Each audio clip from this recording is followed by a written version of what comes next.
Aloha from all of us at Hawaii Literacy. We hope you're staying safe and healthy. Today, we're bringing you some tips on obtaining a Hawaii State Identification Card. A state ID helps us do so many things, from getting a job to opening a bank account, to registering to vote, and even traveling around the islands. Paperwork can be confusing for all of us, but we know you can do it, and we're here to help. First, who is a state ID for? If you're a United States citizen, meaning you were born in the US or have become a naturalized citizen, you can get a state ID. If you're from another country, but you are a permanent resident or have a legal immigration visa, you can also get a state ID. If you're planning on getting a state ID for the first time, there are a few documents you'll need to get together beforehand. You'll take these documents with you to the City Hall or Driver's License Center on the day you get your ID. These documents will show 5 things to the clerk who helps you. 1. Legal presence in the U.S. 2. Your legal name. 3. Your date of birth. 4. Your social security number. And 5. Your address in Hawaii. There are a lot of ways you can combine documents to meet these requirements, and you can still get a state ID if you are between homes or jobs right now. Let's talk about the first 3 things on our list: your legal presence in the U.S., your legal name, and your date of birth. You only need one document to fulfill these 3 requirements. Take your pick from the following options: a birth certificate, a U.S. passport or passport card, a certificate of naturalization, or if you were born outside the U.S. and both of your parents are U.S. citizens, you'll need a birth certificate from the U.S. consulate of the country where you were born. Which document will you choose from this list? Take a moment to make a note here. Here are a couple things to remember. First, if you were born in Puerto Rico before 2010, Hawaii will not accept your Puerto Rican birth certificate, and you will need to choose another document from this list. Second, make sure any document you bring with you is an original or certified copy, and make sure it hasn't expired. We're over halfway done. Now, to verify your social security number, you'll need to bring one thing from the following list: your original social security card, a W-2 form from last year.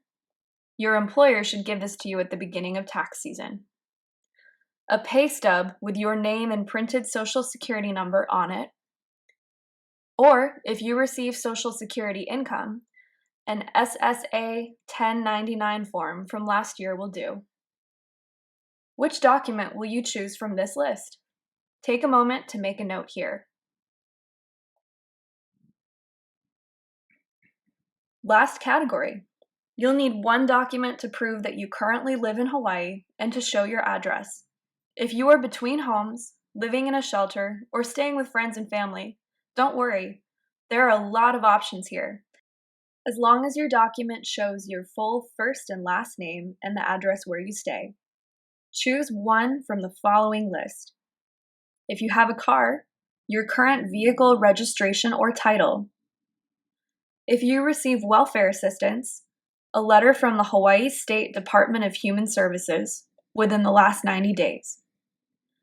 If you receive public assistance from the state of Hawaii, like health assistance or social services, an identification card from the last 90 days.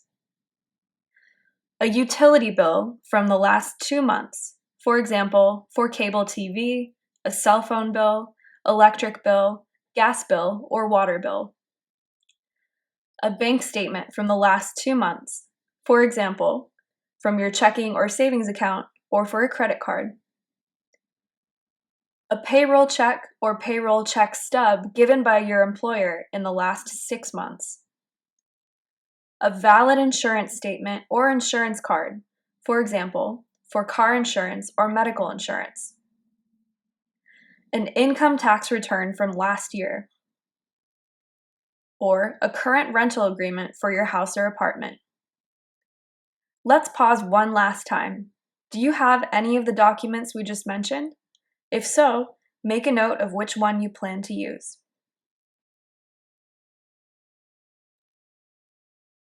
If you don't have any of these documents, that's okay. The clerk who will collect your documents can help you fill out a form in person to verify your Hawaii address. You'll just need to bring someone who you live with to your office appointment, and they can co-sign the form. If you're currently living in a shelter, you can use the address of the shelter, and you'll need to have someone who works there write a letter to verify your information. You can bring their letter with you to the office. If you don't have a place to stay right now, you can use the address of the post office located closest to the place where you spend most of your time. All right, now we've gone over all the documents you'll need to round up in order to get a Hawaii state ID. You'll need one document that has your full name, date of birth, and U.S. citizenship or proof of residence on it, one document to verify your social security number, and one document to verify your Hawaii address. There is a $5 fee to get an ID that will be valid for 1 year, and that can be paid by cash, debit, credit, or with a check. In our next video, we'll go over how to fill out Hawaii's state form for applying for an ID. You're almost there. Thanks for watching.